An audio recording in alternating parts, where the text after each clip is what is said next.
going to start with a question from Heather. Heather says, I've been talking to a guy for about 5 months. He's very consistent and predictable. I'm pretty consistent and predictable too. We're in different states and we've only seen each other once, but it was fabulous and feelings grew. However, now seems that FaceTime, phone calls, and texting are getting a bit dull. Any advice on this? And we have plans to see each other in February. And then there was a question there, how come that's so far away? And then holidays. So yeah, I'm sure a lot of people can relate to this, right? Where it's like there's a consistency to our texting and our calling, but maybe we're not actually getting together in real time. And in this instance, we're long distance. So that's, making that complicated. So a couple of things just on a super, tactical level. Have you been doing anything that's outside of just you guys? Like, have you been doing any quiz nights or games nights or having a beer and kind of socializing with other people? That's something that might just put things in the mix a bit. It helps clarify something about the guy's level of investment, because there is some investment involved in like meeting friends or meeting family. It also allows you to get other perspectives from other people and to see different sides of each other. So I would be encouraging you in that direction. I'm wondering if you've done any kind of surprise dates where perhaps one of you takes leadership and it's kind of on you to organize the agenda, whether that's you're going to kind of do a watch party movie together, whether you're going to, play a game, or, the sky's the limit really in terms of your creativity. But that actually you sort of show up and treat it like, yeah, we're doing a date tonight. We're going to go, get dressed, put on our nice gear, have a glass of wine together, and kind of kick things off from there.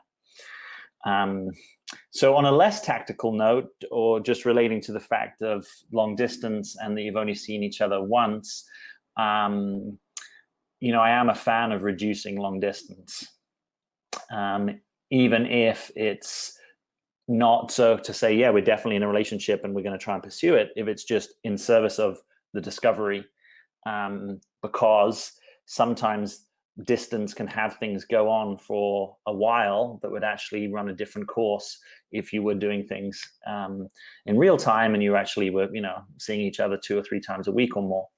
So I am curious about that. Sometimes it means the level of investment from the guy is almost like he's not having to prove himself there. So I know you've said holidays. I'm sure, also there might be, time and money barriers. But I'm a kind of fan of guys having to figure this one out a little bit. And if he's not, and I were coaching him, I would be curious about that.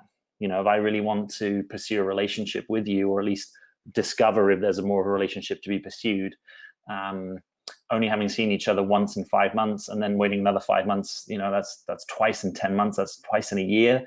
That's not really a lot. And I know obviously COVID is creating complications around this. And given that we have come out of certain lockdowns and restrictions in most of the country, here in the US at least, yeah, I have a question mark about that. I have a question mark about the level of investment, or that you're sort of normalizing a level of investment that's really low, and that you both might have a different experience if you were showing up in a connection where there was a higher level of investment from both sides. And, if it's a money barrier, yes, sometimes the guy has to figure out how to go and get, a couple of evening shifts, or take on a second income, or sell some of his stuff in his garage on eBay.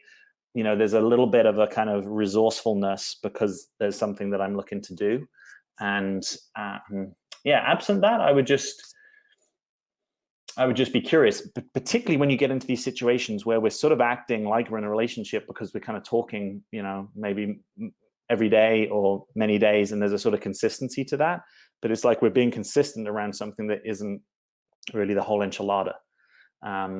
So when I normally talk about consistency, it's over this sort of time frame, maybe 6 to 9 months plus, but it's also a consistency around real-time connection. It's consistency around kind of initiative, progression, investment, So that has my attention. I hope that's helpful. So if you've liked this video, you'll probably be interested in joining the Becoming the One community, because that is where this video was taken from. If you click the first link beneath this video, you'll be part of an invitation to join the program today for just $1. And for that, you can be with us for the next 14 days. You can be on an exclusive live stream with either me or my teaching partner, Clayton Olson, where we not only give you some teaching, but we also will get all your questions answered about dating, relationships, and whatever's going on in your life. So I'd love it if you consider to join us. It's just $1. It's really good value. You'll get the entire first module of the program. You get to be with us on a live stream. You also get 2 other bonuses that we'll throw in, and all that just for $1. So click that link beneath this video. Thanks for watching this video. We'll see you on the other side.